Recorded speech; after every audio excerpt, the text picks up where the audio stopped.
Sejam todos bem-vindos, terceira temporada do podcast O Negócio é o Seguinte, quarta entrevista, quarto convidado, tudo do meu lado ainda, é isso?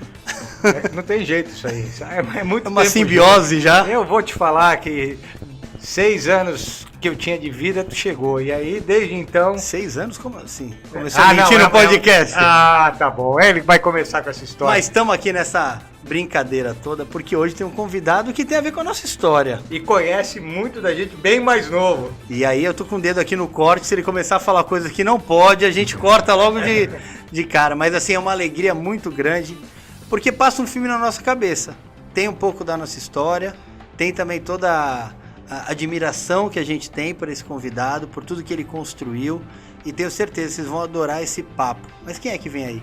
Vem aí Renato Melo, pra nós o Renatinho, pra nós o Renatinho, poxa. Homem desse tamanho, cheio de barba aí, branca já, e foi nosso aluno, rapaz. Já tem uns 6 anos. De 6 para 7, você tava começando ali. Caramba, e o Zé com 42. Não, foi uma época bonita essa, eu acho, cara.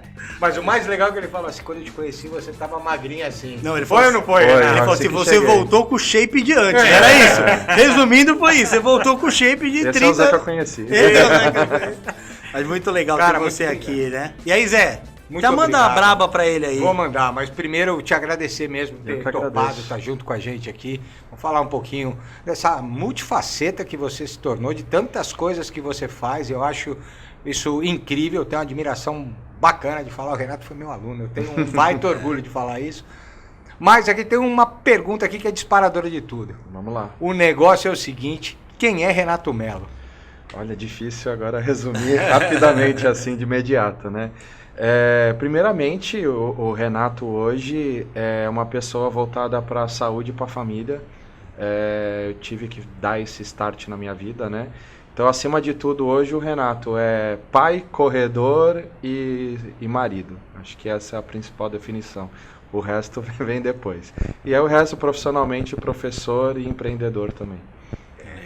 Esse teu empreendedorismo começa há um bom tempinho atrás, com o Isca.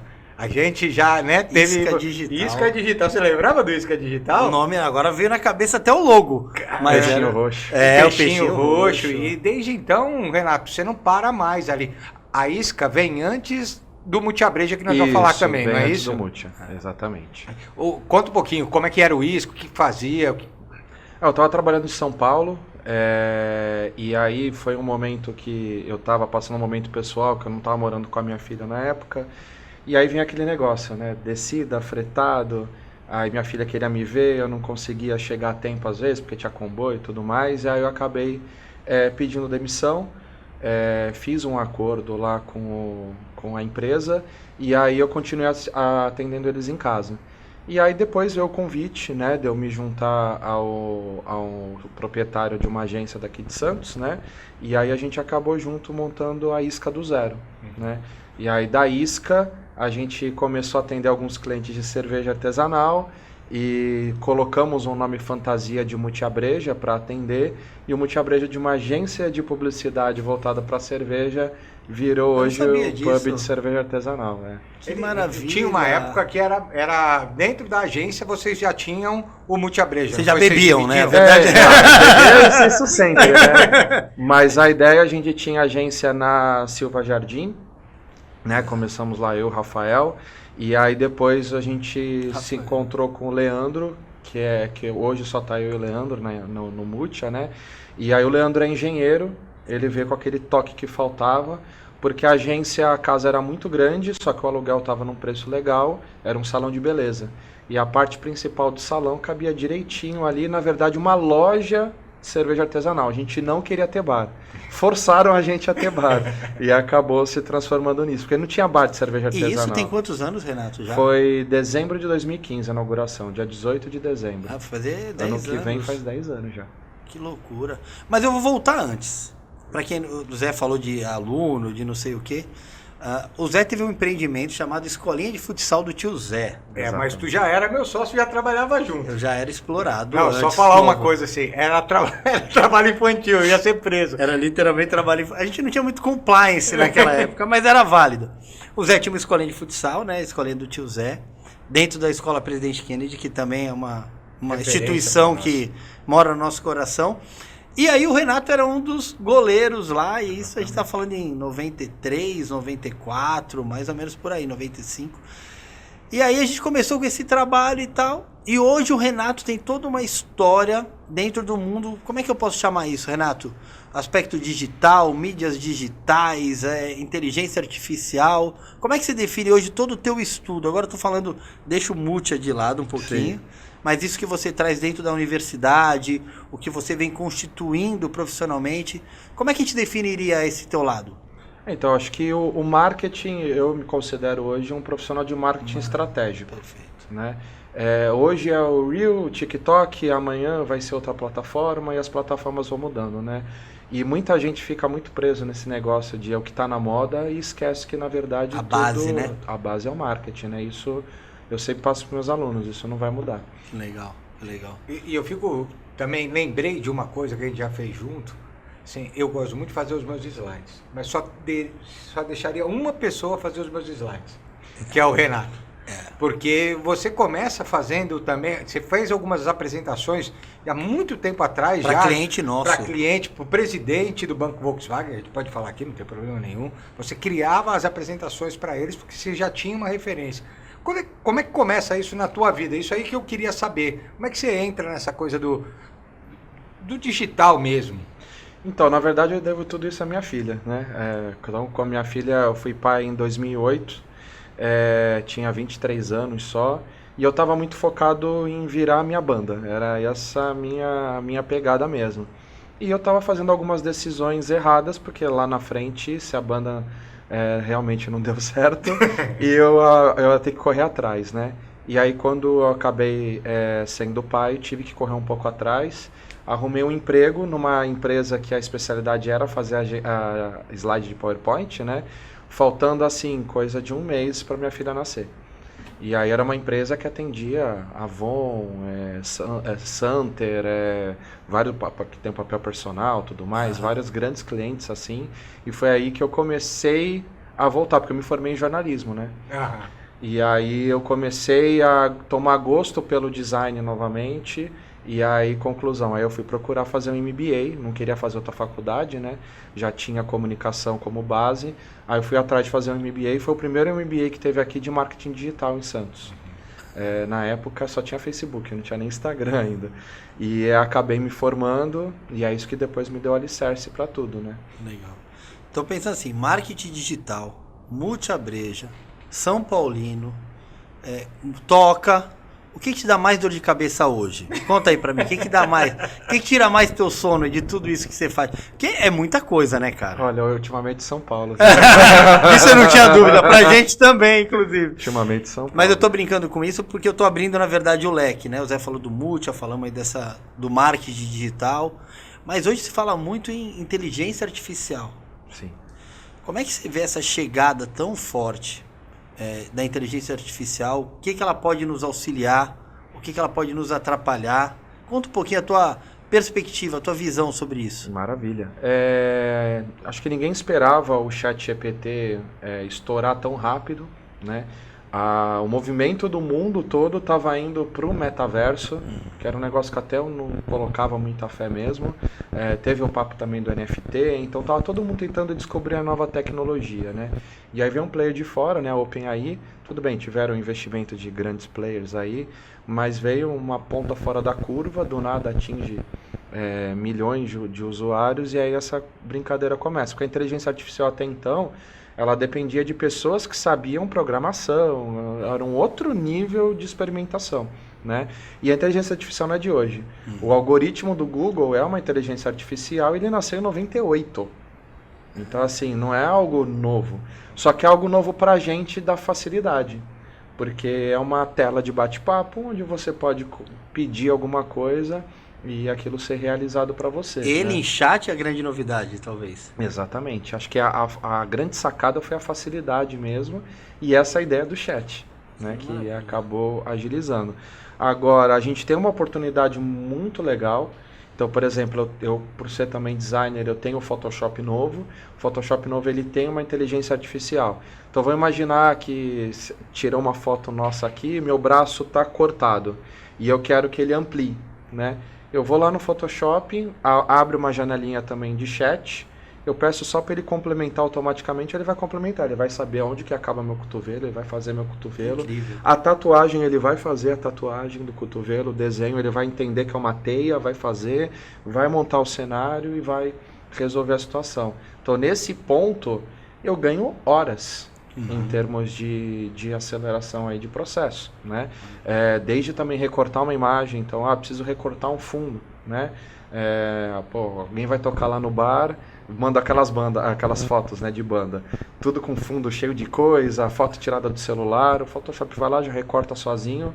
Eu ia demorar uns 15 minutos para recortar aquela imagem, né? Então, você uns 15, né?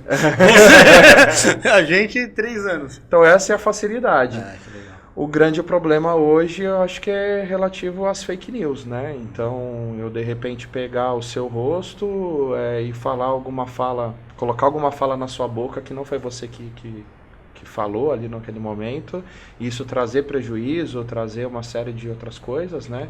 Porque a gente está num momento que o Brasil ele tem um déficit de educação muito grande, então as pessoas acreditam em coisas que vêm de uma maneira muito rápida e fácil, né? Então acho que o grande problema da fake news acho que é o problema da inteligência artificial mesmo. Essa é uma preocupação que a gente tem, né, Zé? A gente fala muito disso, inclusive. Eu tenho falado que eu sou um defensor da criminalização das fake news. Mas quem vai julgar isso, quem vai propor isso, usa, né? Às vezes é beneficiado disso. É beneficiado. Então é um desafio enorme lidar com isso. Você falou do ChatGPT e eu lembrei de um que eu tenho usado muito agora, que é o Gama, o app que faz os slides. Ele ainda não está fazendo 100%, mas ajuda muito, muito. Tem uma aceleração de processo. E aí no marketing digital hoje, né, a isca talvez, se fosse hoje, não teria a mesma potência que ela tinha naquele momento. Com certeza. Faz sentido falar isso? Ou até não, assim, a gente, na época, né, hoje a isca continua com o Rafael, eu acabei saindo lá pelos anos de 2018. Ainda tem ainda tem. Legal. Mas assim, a gente fazia movimentos muito em direção mesmo ao que estava acontecendo no momento, né? Até, só para vocês terem uma ideia, a gente conheceu um cara que ele tinha desenvolvido o WhatsApp Web antes do WhatsApp.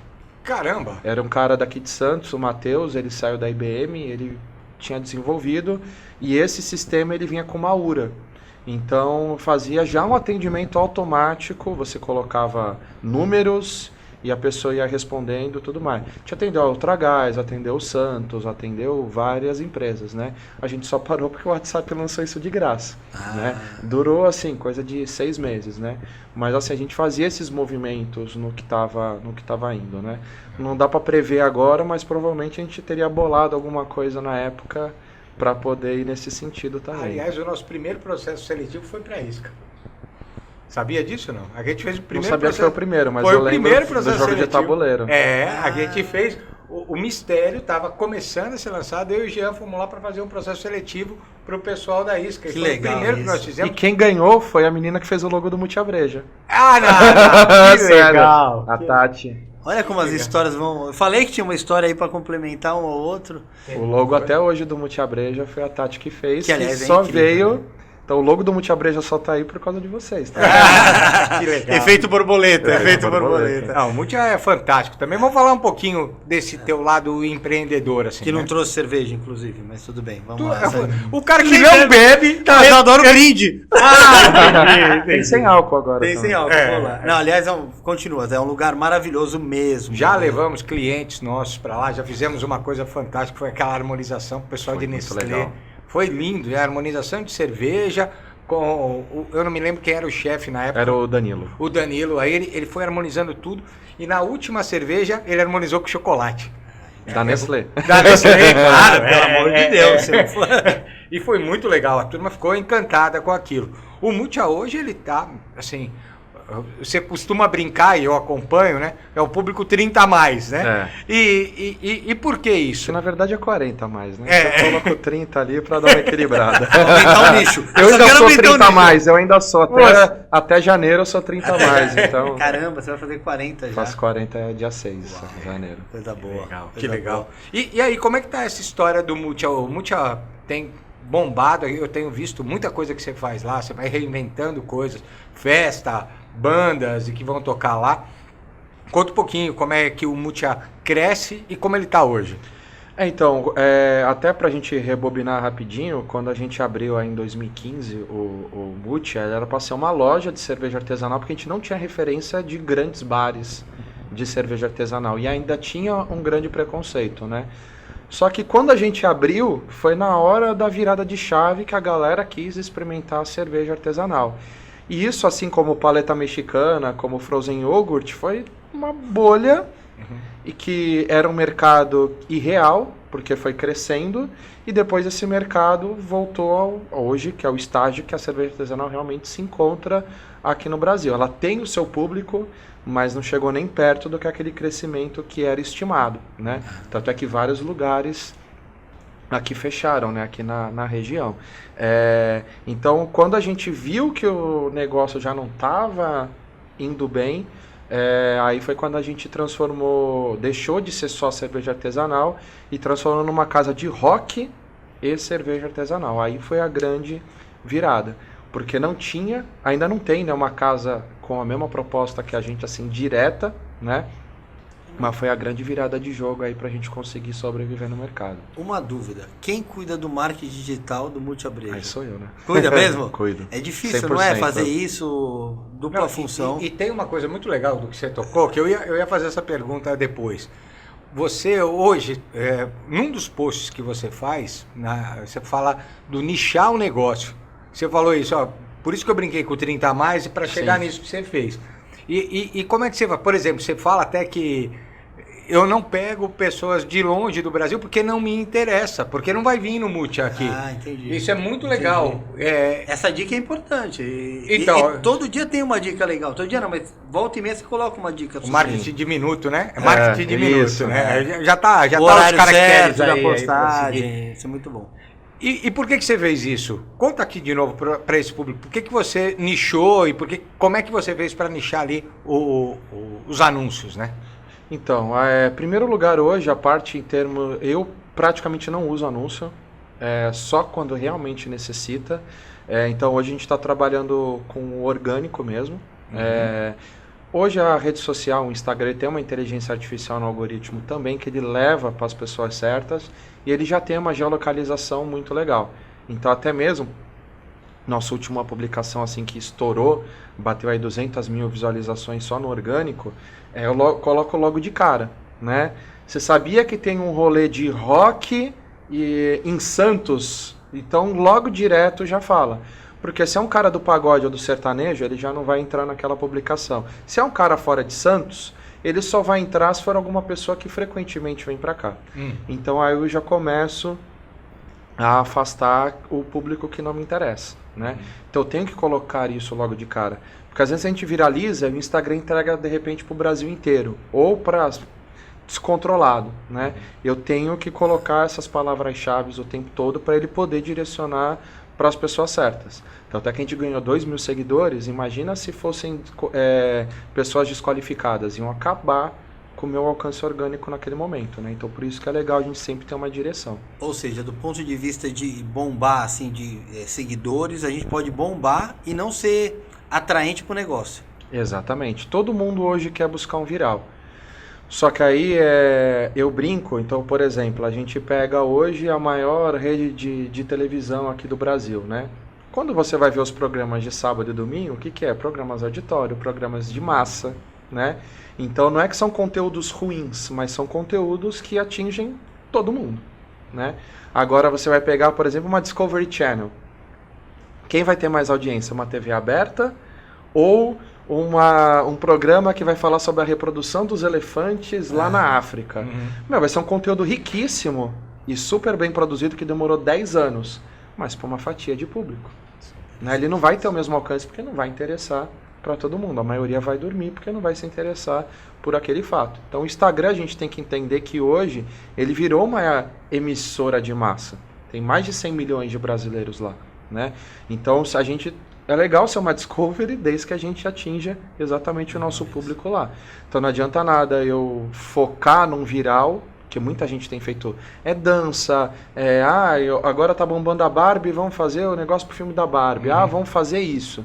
E aí começa o cachorro correndo atrás do rabo o tempo todo, você tá ali tentando buscar um alcance, e aqui não tá te trazendo nada. Você pulveriza, mas não retém.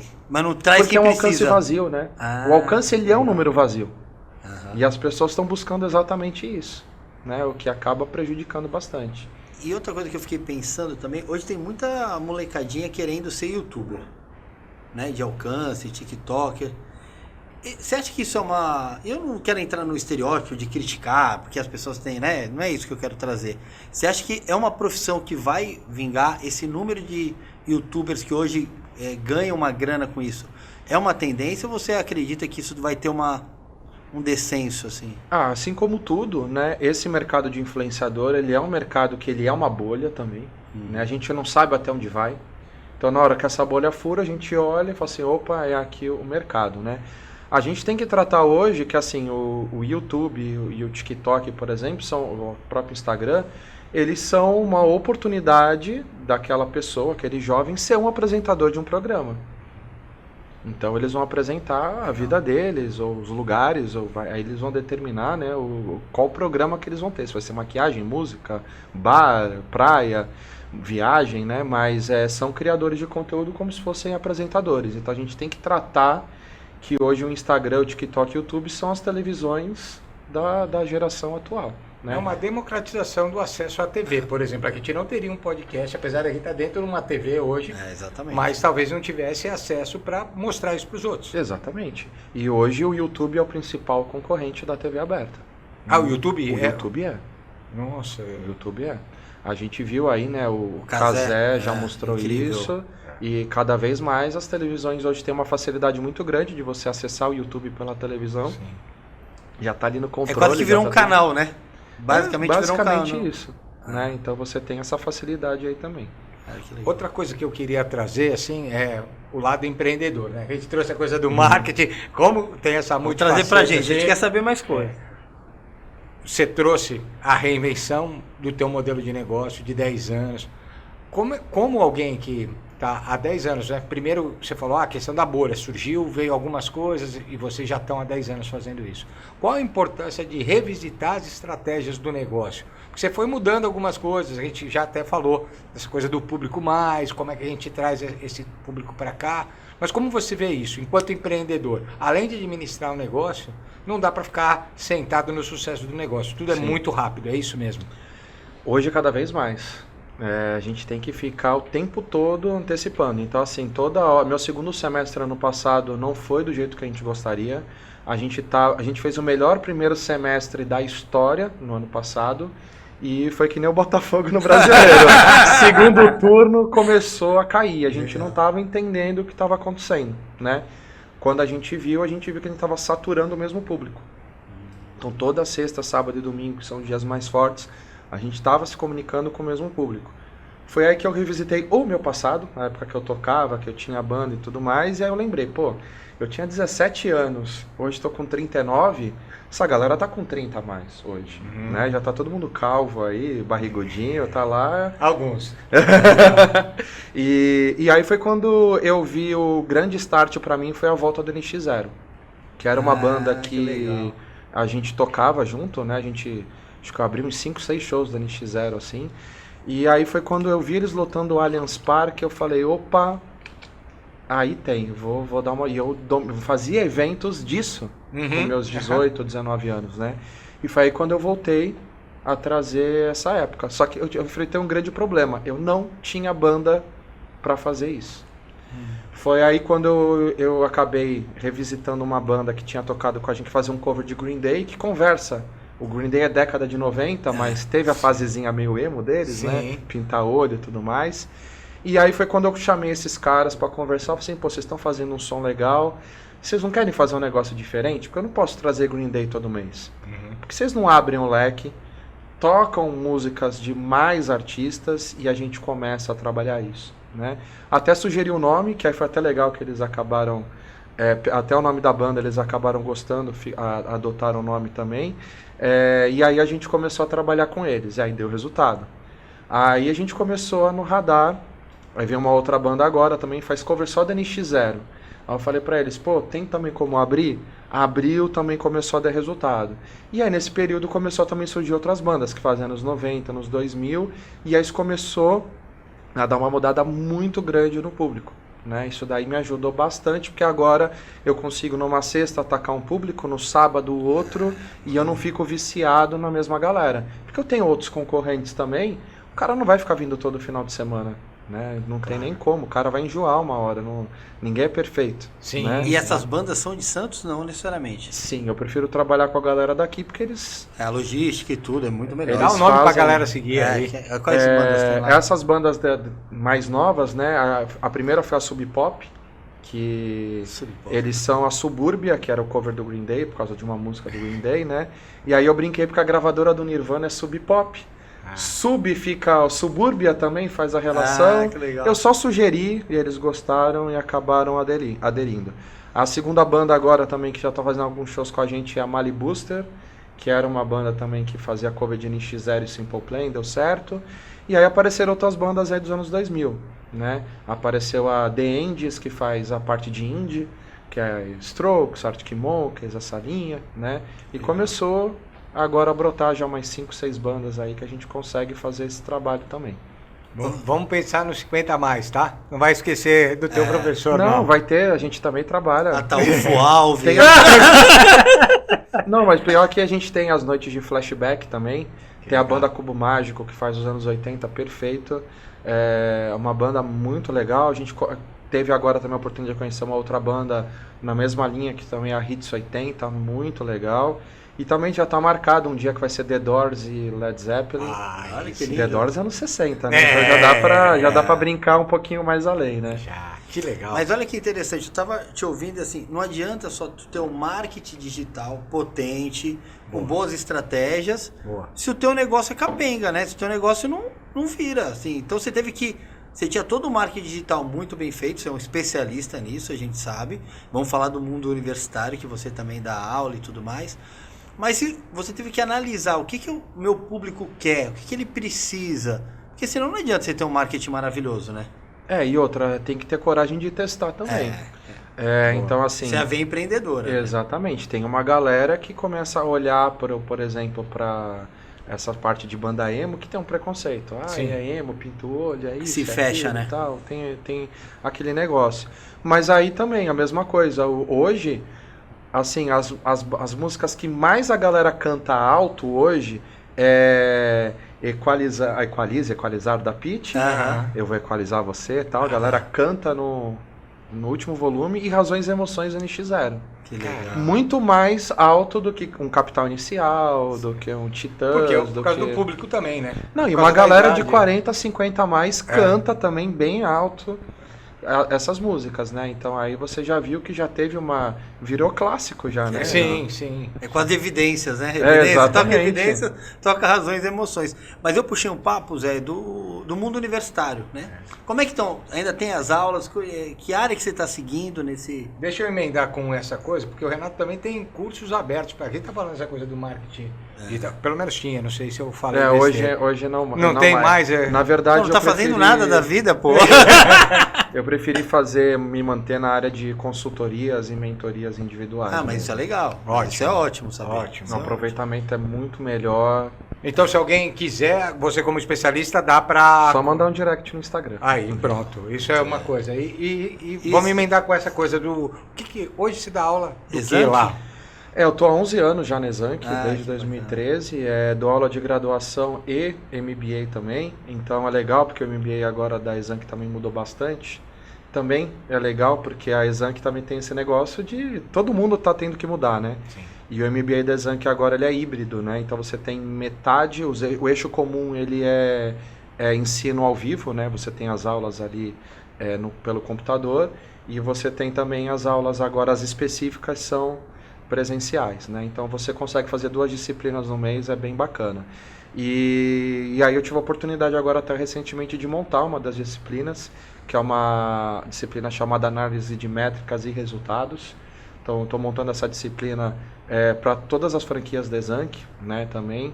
Então também lá dentro eu consegui ter um crescimento.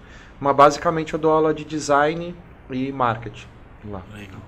E qual o desafio com esse público jovem, que teoricamente tem contato com o mundo digital, mas ainda falta base teórica, é isso? Eu já vou botar outra, porque assim, é quase da idade da tua filha agora, né? Exatamente. E como é que é tudo isso, assim? É mesmo. Exatamente. 16 anos você falou, né? Minha filha vai fazer 17 ano que vem, daqui a pouco já está na faculdade. Que coisa linda, Né? muito legal. Não, mas então, como eu vou vendo assim a galera mudando o comportamento, algumas coisas a gente tem que aceitar. Por exemplo, mexer no celular durante a aula já faz parte do comportamento e bons alunos fazem multitarefa. Esses jovens, eles já são, se você quiser tentar dar uma pegadinha e tentar, o que eu falei agora, o cara vai responder, vai falar. Ele tá antenado. Eles são multitarefa, né? E aí eu olho e falo assim, pô, eu tô assistindo um programa na televisão com o celular na mão, eu também às vezes estou prestando atenção. Sim. Né? Então esse é um comportamento que a gente tem que aceitar. Mas acho que eu ainda estou um pouquinho novo, né? E eu também tenho uma linguagem um pouco mais nova, né? Então acho que isso acaba facilitando também. Eu consigo me conectar muito bem com eles. Então a gente tem debates, a gente tem conversa. As minhas aulas são sempre atualizadas com assuntos novos, né? Então hoje eu vou mostrar, por exemplo, eu tenho uma aula de design de produção gráfica, que é coisa que assim, gráfica é muito complexo de você ficar falando, né? E hoje pouca gente vai trabalhar diretamente nessa área gráfica, né? Então hoje eu vou dar uma aula de proporção áurea. E aí eu vou trazer o meme da cadeirada. Porque fizeram, né, a proporção áurea direitinho da Atena, dando ali a cadeirada, né, o desenho e tal. Dá o arco certinho. E aí você traz, assim, esses memes, essas conversas, né? Eu vi um dia agora o pessoal falando assim, divide 175 por 8. Aí o menino lá não sabia. Tá, se eu tiver 175 de vida, quanto que eu consigo comprar de bloquinho no Minecraft? Aí o cara vai lá e faz a conta. Tem que trazer para o mundo deles, né? Então, que é um pouco do princípio até do Freire, né? Quando a gente fala, trazer educação para a realidade deles. Então, a gente trazer isso, que legal. Eles têm um aprendizado, uma curva muito maior. E também abrir o diálogo. Eles querem falar, né? Então, mas para eles falar, você tem que trazer algo interessante e algo que abra a porta para eles também, né? A educação não é mais conteudista, né? O conteúdo ele tem muito mais acesso do que a gente teve. Eu, por exemplo, para fazer trabalho tinha que ir na biblioteca, não tinha acesso. Então era uma outra história. Hoje o conteúdo não é a parte mais relevante da aula. Então eu posso adaptar o conteúdo com a linguagem do que eu tô ali. Isso tem a ver com marketing também, né? Também, não deixa de ser, né? Até porque eu preciso desse marketing também, porque eles votam. Eles me avaliam todo semestre, né? Então eu tenho uma nota de 0 a 6 todo semestre e eu sou avaliado, né? Então eu também tenho que ser bem avaliado ali, né? Que legal isso, que legal. Você começou falando, né? No Quem é o Renato? Você falou do cuidado com a saúde. E tem uma mudança, você brincou comigo, eu também estou nessa pegada agora, há um ano eu tenho focado nisso. Mas você também fez uma curva de cuidado com a saúde muito grande. Como é que foi isso? O que te mexeu nisso? Como é que você está se vendo hoje? Assim? Acho que hoje, assim, até quando você fala, vocês fazem 1000 coisas, né? Mas hoje eu tô bem, assim, um pouquinho mais tranquilo, né? Em termos de administrar melhor o meu tempo, né? Porque quando o Mutia começou a crescer muito rápido, eu achei que eu ia ser o dono do mundo. Uhum. E isso me deu uma travada, né?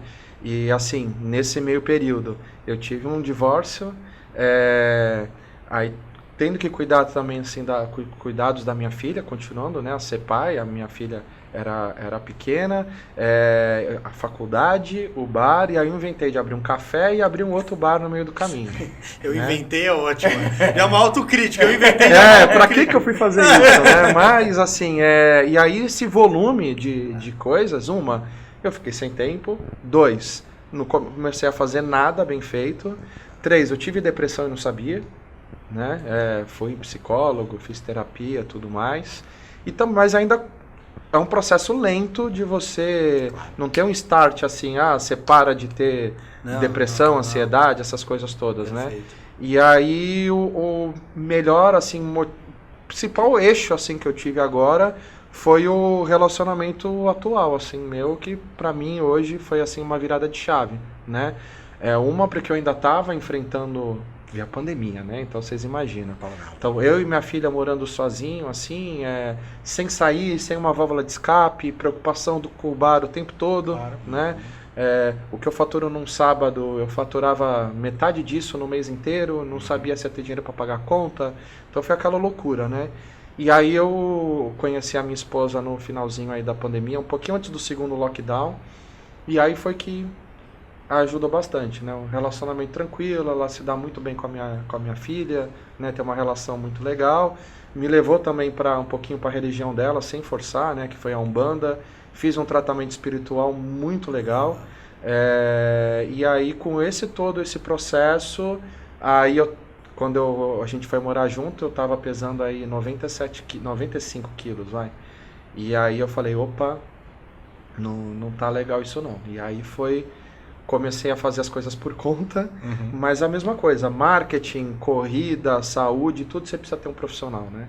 Aí eu fui atrás de nutricionista, fui atrás de assessoria de corrida, fui atrás de um treinamento de academia para fortalecimento, e aí hoje eu fui me dedicar para essa área também. Então assim, eu não perco uma corrida, amanhã eu tenho treino, final do ano eu tenho uma meia maratona para fazer, todos os treininhos ali regrados, e hoje já faz, amanhã, 7h30 eu vou correr, o meu compromisso é correr. Vai ter outra coisa, não sei o que, não, minha agenda, eu vou primeiro, minha saúde, depois eu vou encaixando ao longo do dia ali essas situações. Eu consegui adaptar bem minha vida nesse sentido. Não dá para esperar que o negócio sozinho se cuide, né? A gente precisa se cuidar para que isso reverbere na nossa realidade, no nosso cotidiano. E você falou, primeiro você fez a declaração de amor aí para sua esposa, achei ótimo, vale o registro. E segundo, você falou muito da sua filha. E a gente tem uma admiração de você como pai, assim, a gente sempre comenta isso. Como é que é o Renato pai? A gente sabe e admira, mas como é que é esse, agora de uma adolescente, jovem, quase virando adulta? Mas é uma jornada muito, muito legal, né, Renato? Tá sendo legal, assim, todas as fases, né? Agora tá sendo muito mais fácil, até porque ela facilita bastante as coisas, né? Ela também teve uma pandemia ruim, né? Porque ficou também o tempo todo de casa, teve os probleminhas dela. E aí depois a gente meio que se curou junto, né? A gente foi no meio do caminho. E hoje, assim, é bacana porque a gente é amigo também, né? A gente assiste série junto. Então, por exemplo, agora em novembro, a minha esposa vai fazer uma viagem, vai visitar a avó dela. A minha filha é apaixonada pelo Maneskin. E aí a baixista vai vir pra cá. Né? Que massa. E aí vai ver ela, né? Assim, vamos sair de rolê, vamos dormir em São Paulo, vamos ver. Se tudo der certo também, a gente vai ver o Linkin Park no dia seguinte. Eu vou tentar comprar o ingresso também do show. E agora com uma vocalista, né? Com uma vocalista. Achei né? maravilhoso também. E também acho que eu ser pai novo e a gente auxilia a gente ter essa relação, né? Também uma revelação, na pandemia ela se assumiu gay também pra mim, então eu acho que eu ter essa cabeça boa facilitou muito eu consegui ter uma relação boa com ela, de tudo acolhida, mais, e gerou mais conexão. A gente se conectou muito mais depois disso, massa. eu vejo nesse sentido, né? Legal. Uma, porque o apoio da família acho que é o mais importante, né? Perfeito. E ela é assumida, todo mundo na escola dela sabe, por exemplo, então por isso que eu não tenho problema nenhum em falar. Claro. E sempre dou todo o apoio assim para ela, né? Então, eu acho que quanto mais cabeça aberta e mais você entender assim a tua filha, acho que é a melhor coisa que tem. E amor, né? No fundo é tudo isso, e né? amor. E ela se sentiu bem confortável porque na hora que ela falou pra mim, não mudou nada. Eu falei, você não vai mudar como pessoa, né? Mas isso vem também do trabalho da Exanc, né? A Exanc mudou muito a minha cabeça. Porque, assim, às vezes na bolha, acho que o preconceito da sociedade está porque você não convive com uma sociedade plural. Exato. Então, a primeira vez que eu tive aluno trans foi um aprendizado a lidar, a ouvir aquela pessoa. Primeira vez que eu tive um aluno drag queen, a mesma coisa, lidar com aquela pessoa, tudo mais, né? Então são fatos ali que a gente foi evoluindo, né? E aí é aquele negócio da espiritualidade que eu falei. Eu precisava passar por esse processo, e aí quando aconteceu da minha filha se assumir, a única coisa que eu tenho é preocupação com o mundo em relação a ela. De resto, eu já vinha com toda aquela evolução pessoal minha, e pra mim foi um caminho bem natural. Eu falei, tá tudo certo, não vai mudar nada e tá tudo bem. Pô, que depoimento lindo, parabéns, cara. A gente é fã, né, do lado do pai dele. Sem dúvida, sem dúvida. Eu falei que tinha admiração enorme pelo Renatinho, e é o Renatinho ainda com muito carinho, né, dentro dessa história. A gente já mostrei aqui alguns momentos que a gente cruzou a história, mas isso... desse amor assim incondicional que a gente tem pelos filhos da gente, eu acho que é o amor que transforma o mundo, porque quando a gente aprende, né, perto da gente, assim, a acolher um outro ponto de vista, uma outra maneira de se relacionar com o mundo, a gente está acolhendo o mundo de uma outra forma. Exatamente. O mundo está se transformando e a gente precisa desse espaço.